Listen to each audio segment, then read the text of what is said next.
प्रिय विद्यार्थियों, सुप्रभात। अब हम जो जाबिर हुसैन द्वारा लिखित पाठ था उसके प्रश्नोत्तर करेंगे। पहला प्रश्न देखिए, किस घटना ने सालिम अली के जीवन की दिशा को बदल दिया? तो इसका उत्तर होगा, एक बार बचपन में सालिम अली मामा की दी हुई एयरगन से खेल रहे थे।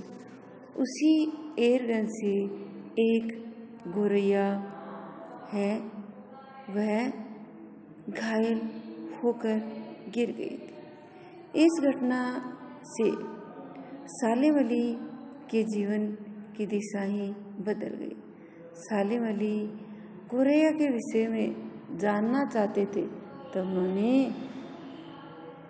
तब मामा ने उन्हें नेचुरल हिस्ट्री सोसाइटी जाकर गोरैया की पूरी जानकारी प्राप्त करने को कहा। वहां जाने के बाद उनकी रुचि पूरे पक्षी संसार की ओर मुड़ गई और वे पक्षी प्रेमी बन गए। तो सीधा सा है कि उनकी एयरगन से गोरैया घायल हो गई थी। फिर वे दुखी हुए और दुखी होकर उन्होंने मामा से चर्चा की, तो उन्होंने उसे इसके बारे में जानने के लिए नेचुरल हिस्ट्री सोसाइटी में भेज दिया और वहाँ से उन्होंने जानकारी प्राप्त की, तो उनकी रुचि पक्षियों में हो गई। दूसरा प्रश्न देखिए, सालिम अली ने पूर्व प्रधानमंत्री के सामने पर्यावरण से संबंधित किन संभावित खतरों का चित्र खींचा होगा कि जिससे उनकी आंखें नम हो गई? उन्होंने ऐसा पर्यावरण से संबंधित क्या बताया होगा कि प्रधानमंत्री की आंखों, जो तत्कालीन प्रधानमंत्री चौधरी चरण सिंह थे, उनकी आंखों में भी पानी आ गया। तो इसका उत्तर देखिए, सालिम अली ने पूर्व प्रधानमंत्री चौधरी चरण सिंह के सामने केरल की साइलेंट वैली में पर्यावरण संबंधी खतरों की बात उठाई होगी और उससे होने वाली क्षति से अवगत कराया होगा, उस नुकसान के बारे में बताया होगा। उस समय केरल पर रेगिस्तानी हवा के गर्म झोंकों का खतरा मंडरा रहा था, जिससे वहां का पर्यावरण दूषित हो रहा था। दोनों जमीन से जुड़े इंसान थे, उन्हें वातावरण की सुरक्षा का पूरा ध्यान था। वातावरण के दूषित होने के खतरे के बारे में सालिम अली की चिंता देखकर उनकी आंखें नम हो गई। किनकी? तत्कालीन उस समय जो प्रधानमंत्री थे चौधरी चरण सिंह, उनकी। तीसरा क्वेश्चन देखिए, लॉरेंस की पत्नी फ्रीडा ने ऐसा क्यों कहा होगा कि मेरी छत पर बैठने वाली गोरैया लॉरेंस के बारे में ढेर सारी बातें जानती है? तो हम इसका उत्तर करेंगे कि लॉरेंस की पत्नी फ्रीडा जानती थी कि लॉरेंस को गोरैया से बहुत प्रेम था। वे अपना काफी समय गोरैया के साथ ही बिताते थे। गोरैया भी उनके साथ अंतरंग साथी जैसा व्यवहार करती थी। दोनों एक दूसरे के साथ प्रसन्न रहते थे और उनके इसी पक्षी प्रेम को उजागर करने के लिए उनकी पत्नी ने यह कहा होगा। 4 का क्वेश्चन, आशय स्पष्ट कीजिए। वो लॉरेंस की तरह नैसर्गिक जिंदगी का प्रतिरूप बन गए थे। किनके बारे में आया यहाँ पर सालिम अली के बारे में बताया कि लॉरेंस की तरह। तो देखिए, अंग्रेजी के कवि लॉरेंस प्रकृति प्रेमी सरल स्वभाव के थे। प्रकृति के प्रति उनके मन में जिज्ञासा थी। उनका अधिकांश समय प्रकृति के सानिध्य में ही व्यतीत होता था, अर्थात प्रकृति के मध्य रहते हुए ही अपना समय बिताते थे। उन्हीं की भांति सालिम अली भी स्वयं को प्रकृति के लिए समर्पित कर चुके थे। सालिम अली का व्यक्तित्व भी प्रकृति की तरह सहज, सरल और निश्चल हो चुका था। ये हुआ हमारा 4 के में पहला उत्तर। दूसरा देखिए, कोई अपने जिस्म की हरारत और दिल की धड़कन देकर भी लौटाना चाहे तो वह पक्षी अपने सपनों के गीत दोबारा कैसे गा सकेगा। तो इसका उत्तर लिखेंगे, लेखक कहना चाहता है कि सालिम अली की मृत्यु के बाद वैसा प्रकृति प्रेमी और कोई नहीं हो सकता। सालिम अली रूपी पक्षी मौत की गोद में सो चुका है, अतः अब कोई अपने दिल की धड़कन और अपने शरीर की हलचल उसके शरीर में डाल दे तो भी वह फिर से जीवित नहीं हो सकता, क्योंकि सपने अपने ही शरीर और अपनी ही धड़कन में मृत व्यक्ति को कोई जीवित नहीं कर सकता। सालिम अली जैसा पक्षी प्रेमी प्रयासपूर्वक उत्पन्न नहीं किया जा सकता, वे तो मौलिक थे। आगे देखिए, इसी 4 के प्रश्न में 3, सालिम अली प्रकृति की दुनिया में एक टापू बनने की बजाय अथाह सागर बनकर उभरे थे। तो इसका उत्तर होगा, सालिम अली प्रकृति के संसार में नई खोज करने के लिए निकले थे। उन्होंने स्वयं को किसी सीमा में कैद नहीं किया। टापू बंधन तथा सीमा का प्रतीक है, क्योंकि उसकी निश्चित सीमा होती है, लेकिन सागर की कोई सीमा नहीं होती है। उसी प्रकार से सालिम अली भी बंधन मुक्त होकर अपनी खोज करते थे। अंतिम समय में उनके गले में पड़ी दूरबीन उनके शौक के प्रति उनके समर्पण का प्रतीक है। यह हुआ हमारा 4 के में 3 पॉइंट है, वो तीनों पूरे हो चुके। अब 5 का देखिए, इस पाठ के आधार पर, पाठ का नाम है सांवले सपनों की याद, भाषा शैली की विशेषताएं लिखनी है, वो भी 4 पूछे। तो देखिए, सांवले सपनों की याद नामक पाठ की भाषा शैली की विशेषताएं निम्न है। तो पहला देखिए, लेखक ने इस पाठ में मिश्रित शब्दावली का प्रयोग किया है। उर्दू के शब्द भी हैं, तत्सम और तद्भव शब्दों का प्रयोग भी किया गया, इसलिए इसे मिश्रित बताया। दूसरा देखिए, इनकी शैली चित्रात्मक है। पाठ पढ़ते हुए उनकी घटनाओं का चित्र उभर कर हमारे सामने आता है।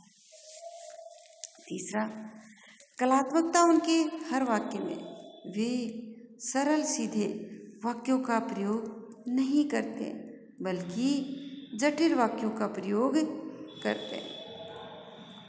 अपने मनोभावों को प्रस्तुत करने लेखक ने अभिव्यक्ति शैली का प्रयोग किया। 5वां देखिए, जाबिर हुसैन अलंकारों की भाषा लिखते और उनके प्रिय अलंकार है उपमा रूपक प्रिय अलंकार। 6 का उत्तर देखिए, इस पाठ में लेखक ने सालिम अली के व्यक्तित्व का जो चित्र खींचा है उसे अपने शब्दों। सालिम अली अनन्य प्रकृति प्रेमी थे, उनके समान अन्य कोई नहीं दिखाया। प्रकृति तथा पक्षियों के प्रति उनके मन में कभी न खत्म होने वाली जिज्ञासा। लेखक के शब्दों में उन जैसा बर्ड वाचर शायद ही हुआ है। आगे देखिए, उनका स्वभाव भ्रमणशील था। लंबी यात्राओं ने उनके शरीर को कमजोर कर दिया था। व्यवहार में वे सरल सीधे और स्पष्टवादी थे। वे बाहरी चकाचौंध और विशिष्टता से दूर थे। जीवन के अंतिम समय तक वे पूर्ण निष्ठा से अपनी खोज में लगे रहे। यह हुआ हमारा 6 का उत्तर। 7 का, सांवले सपनों की याद शीर्षक की सार्थकता पर टिप्पणी लिखिए। तो उत्तर होगा, सांवले सपनों की याद एक रहस्यात्मक शीर्षक है। इसमें लेखक जाबिर हुसैन ने अपने मित्र सालिम अली की याद में यह संस्मरण लिखा है। सालिम अली की मृत्यु से उत्पन्न दुख और अवसाद को लेखक ने सांवले सपनों की याद के रूप में व्यक्त किया। सांवले सपने मनमोहक इच्छाओं के प्रतीक हैं।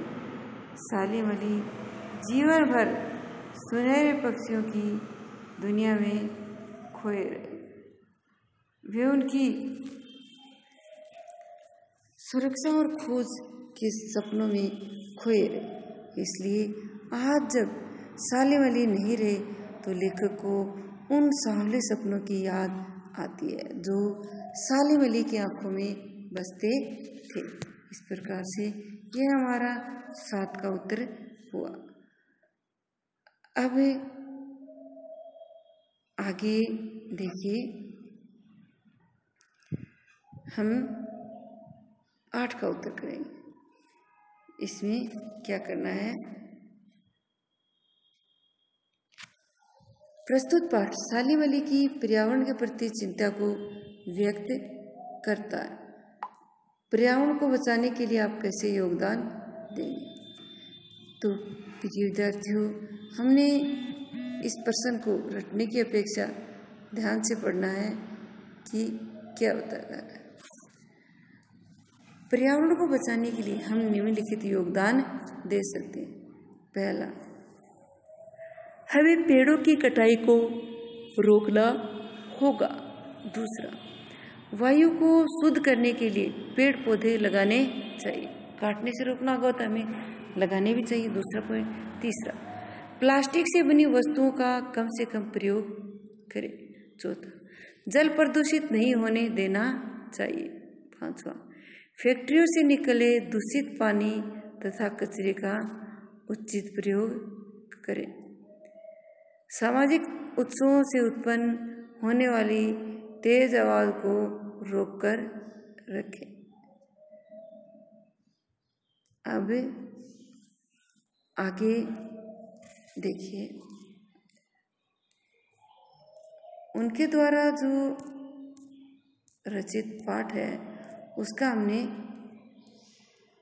पूरा अध्ययन कर लिया। प्रिय विद्यार्थियों, यदि किसी प्रकार की समस्या हो प्रश्नोत्तर में तो उसका समाधान करने के लिए विद्यालय में संपर्क करें। यदि परामर्श नहीं करोगे तो बहुत पीछे रह जाओगे। विद्यार्थियों का काफ़ी होमवर्क हो चुका है।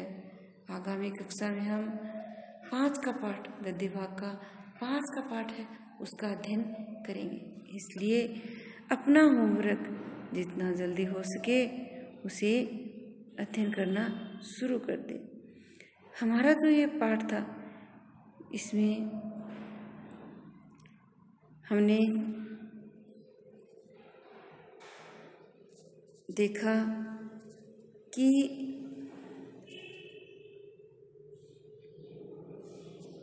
सालिम अली की चिंता को भी व्यक्त किया गया है।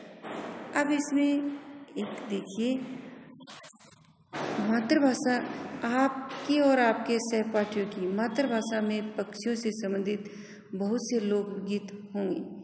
यहाँ पर एक लोकगीत दिया गया है, उसे ध्यान से देखिए क्या दिया हुआ है। यह पुस्तक में, अरे अरे श्यामा चिड़ैया झरोखे वे मत बोलहु।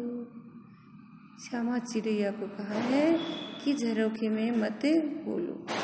मोरी चिड़ैया रे मोरी चिड़ैया सिर की भीतर बनी जरवा।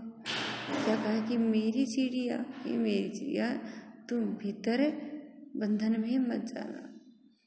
यहाँ ये कविता की रचना की गई है, तो बच्चे भी अपने आधार पर अपनी लोक भाषा में बना सकते हैं। आगे देखिए, जगाई लैया मनाई लैया। चिड़िया उसे कह रहा है कि मैं तुझे जगा लेता हूँ और मना लेता हूँ, तुम आ जाओ।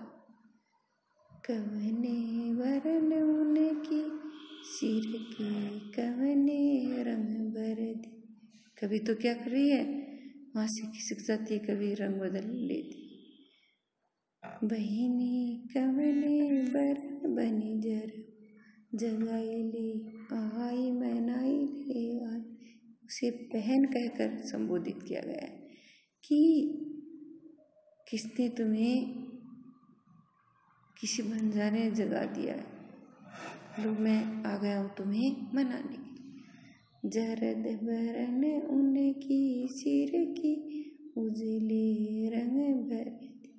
संवर बरन बनी जरवा जगाई ले आओ मनाई ले। इसलिए उसे जगा ले और मना ले। विभिन्न भाषाओं में प्राप्त पक्षियों से संबंधित लोकगीतों का चयन करके एक संगीतात्मक प्रस्तुति।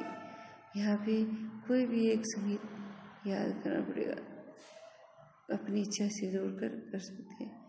टीवी के विभिन्न चैनल जैसे animal kids, discovery channel, animal plate net आदि पर दिखाए जाने वाले कार्यक्रमों को देखकर किसी एक कार्यक्रम के बारे में अपनी प्रतिक्रिया लिखित रूप से दे। बच्चे ये ज़्यादा देखते हैं तो इनसे संबंधित प्रतिक्रिया भी बतानी है। NCERT का काव्य कार्यक्रम सुनिए, किसके द्वारा, डॉक्टर सालेम अली के द्वारा।